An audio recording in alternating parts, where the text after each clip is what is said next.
Hey all, Tony Bing here. Hello and welcome back to another video from Marvel Strike Force. Now, today we will have a look at the recent X-Men characters that have been added to the game. We'll actually look at the X-Men characters that are due to be added to the game soon as well, and we'll see if it's worthwhile upgrading any of their abilities to the maximum tier, which means you're spending those extremely precious tier 4 materials. So let's jump in and have a look, and we'll start off with Colossus first. Colossus then is a character that I would say 2 out of his 4 upgrades are essential if you want to make the most of them. Now, you wouldn't upgrade the basic, the only difference from 6 to 7 on that is 50% damage, and yes, you do gain an additional turn of offence down, which on the surface looks to be nice, but it has really low focus, so there's actually a low chance that it will apply the offence down in the first instance. The next skill we have is the special. I wouldn't bother upgrading this particular one either. The only difference from 6 to 7 is that you apply 1 additional counter, and it is nice to break melee chains, but it's not worth your tier 4 materials. Now, the next 2 abilities are ones that I would say without a doubt you do want to fully upgrade. So the first one is the ultimate, which is Enduring Protection. So the difference with this when you max it out is rather than prolonging positive effects for +2, you prolong them for +3. And that will actually apply to taunt as well. So if you max this out, it means that with Jean, you can actually get up to 4 turns of taunt on Colossus, which is just absolutely insane. And in my in-depth review I mentioned that, to be honest, it's almost bordering on broken how powerful it will be, but that's one you want to upgrade for sure. When we look at the passive, you want to upgrade this as well. The difference on this is that when you spawn you'll gain defense up, but when it's maxed out you actually gain defense up for 2 turns. Now that's very important because it means defense up will be on you for long enough that you can actually extend it when you come to cast the ultimate. So for Colossus, make sure to upgrade the ultimate and the passive. And next up, we'll have a look at a character that's not actually out yet, but we can see his kit on msf.gg, as of course Cyclops. So with Cyclops then, because he isn't actually in game at the moment, and this is taken simply from msf.gg, just bear in mind that it could be subject to change, but generally that website is incredibly accurate. Now, if you look at the upgrades you would want for him at max level, you've got the basic first. Don't want to max this one out, it's only a difference of 50% damage, and that's on a single target as well, so that's not worth the upgrade. With the special, which is named to me, which is an awesome name there, this one here, the difference with this if you were to max it out is 50% damage to a primary target. However, it guarantees that 2 adjacent allies would attack the most injured enemy, whereas at level 6 there's only a 75% for that second ally to attack. This one here, I would say it's all down to how the actual ally attacking works. If it works as a full scale and damage attack, depending on the character you could put next to him, it could definitely be worthwhile. If it works as an assist, which means you're not doing as much damage, you can see the assist damage numbers at the top of the screen, then I would say it's probably not worthwhile. So this is one we need to test the mechanics before I could fully decide. We have Optic Devastation, which is his ultimate. It looks absolutely insane. This one here, the difference between level 6 and 7 is 50% damage. It is hitting all targets, and Cyclops base damage, if it is correct on msf.gg, is the highest base damage in the game by a wide margin, and for that reason I would say this would be worthwhile upgrading. It's hitting all the targets, it's doing an additional 50%, which is decent, but he's got that huge base damage, and this actually ties in with the next upgrade. So this is Team Synergy. Difference from level 4 to 5 is 5% damage, which isn't a great amount, but if his base damage stays the same as it is on msf.gg, then I would say it's worthwhile. So a few of these upgrades, it's all dependent until we actually get some hands-on time with them, but that will always be the case with characters that aren't fully out yet, but hopefully this still gives you a good idea anyway. So next up, let's have a look at Psylocke.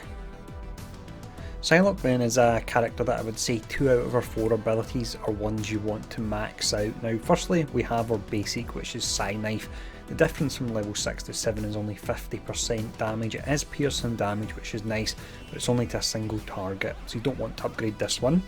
We then have her special Telekinetic Armament. This one here, the difference is 40% piercing damage up to 4 targets. Now this is nice, but because it's a melee chain it can get broken via counter attacks or stealth, so exceptionally close this one, but this is one I would say hold off on for now.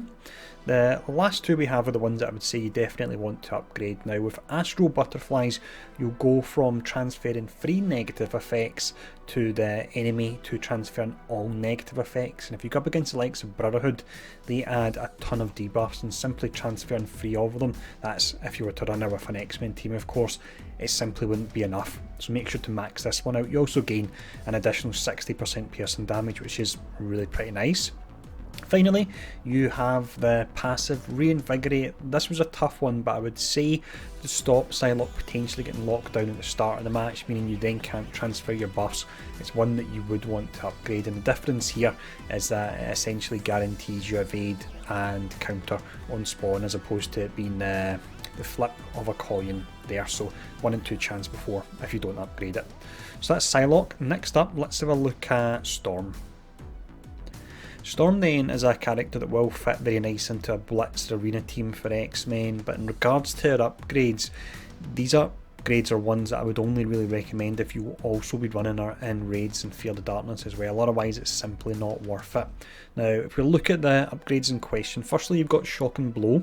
This one here is the basic, so with this you'll get an additional 20% damage to primary and adjacent attacks when you max it out. But what you do get, and this is really what you would max it out for if you're running her in Fear the Darkness and raids, would be the additional 5 charges that you can get that tie in with your ultimate, and that means you can actually do an additional 500% damage if you fully max it out, which is pretty amazing.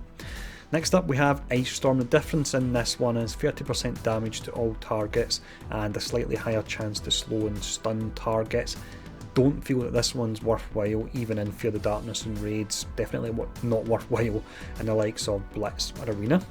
We then have Storm of the Century, which is our ultimate. The difference here is an initial 10% damage, however you gain 10% damage per charged as well. So if you max out the basic and you max out the ultimate as well, then it means you could be doing an additional 210% damage when she's fully maxed out with 20 charges. So once again, you're running her in Fear the Darkness or raids. I feel like a broken record player saying this, but if you're running her in those modes, then you would want to fully upgrade this. Finishing up Storm, we have the passive. So this one here, the difference when it's maxed out is a 10% chance to apply speed up to X-Men and X-Force allies, and a 10% chance to grant assists now to random X-Men or X-Force allies as well. Now this is a nice upgrade, and speed up can work really well on your full X-Men team, but I don't feel it's worth using your tier 4 materials for a small 10% chance, because a 40% chance on its own is still really pretty decent. So that's Storm. Let's have a look at Wolverine next. Before we do get into Wolverine's upgrades, I will mention the fact that when Cyclops comes out to the game, it very much looks like in his current state that he will actually replace Wolverine. All the other characters we've covered already, I would say, are essential, so just do bear that in mind if you're investing in any upgrades for him, that you may be dropping him out at a later date. Now if you look at the abilities anyway, the first one, the basic Adamantium Claws, there's only a difference of 10% piercing between level 6 and 7, which is atrocious. I don't think I even need to tell you whether or not you need to upgrade this one, but just in case you're unsure, you don't need to upgrade this one. We then have the special, which is Slice and Dice. This one here, there's a difference of 30% piercing, and also your chain goes from 3 to 4 targets to a guaranteed 4. Don't feel this one is worth upgrading either. We then have the ultimate. This is called Primal Berserker. This one here, when it's maxed out, you actually do an additional 90% piercing damage to a single target, which is really pretty huge because it is full piercing. So if you feel that you are going to keep Wolverine in your team even when Cyclops does come out, then this would be an upgrade that would be worthwhile. Finally we have Healing Factor. This one here, the only difference is 5% health regen per turn, so it goes from 15% up to 20. 15% on its own is actually nice as it is. 20%, of course, getting extra would be nice, but I don't feel it's worth the tier 4 materials. So for Wolverine, it would be just the ultimate, and that's purely if you really want to run him. If your name's Rain and you're in my alliance and you're a huge Wolverine fan, then go for it, but otherwise I'd be very hesitant about upgrading him at all. Now the final character we need to check out is Jean Grey, and she's the most complicated one because she actually has 2 kits, so let's jump in and have a look. So Jean then, as you most likely know, actually has 2 kits. Once she's defeated as Jean Grey, she comes back as the Phoenix and all her abilities change.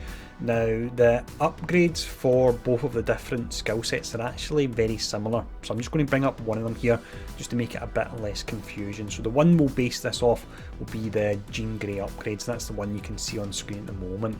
Now if you look at the first one, this is Psychic Blast, which is the basic.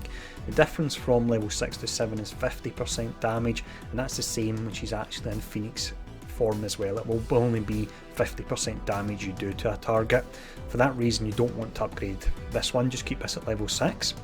We then have the special, which is Bestow Light. Only difference from 6 to 7 in her regular form is 4,000 health on that heal, so it jumps from 6,000 health up to 10,000. When she's in Phoenix form, then she'll steal an additional extra health from enemies. Rather than being 15%, it jumps to 20. I don't feel that this one is actually worthwhile upgrading either.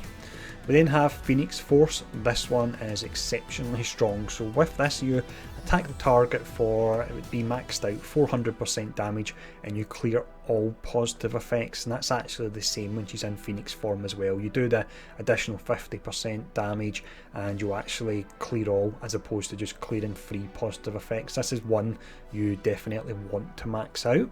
The final one we look at is Phoenix Rising. When she's in her regular form, this will give you an additional 10% health and damage to Jean and X-Men allies. When you're in Phoenix form, this will give you an additional 50% damage when she spawns, and it will make it so that when she spawns she applies defense down for 2 turns rather than 1, and if you pair her up with Cyclops, there's potential for a whole lot of damage with that setup.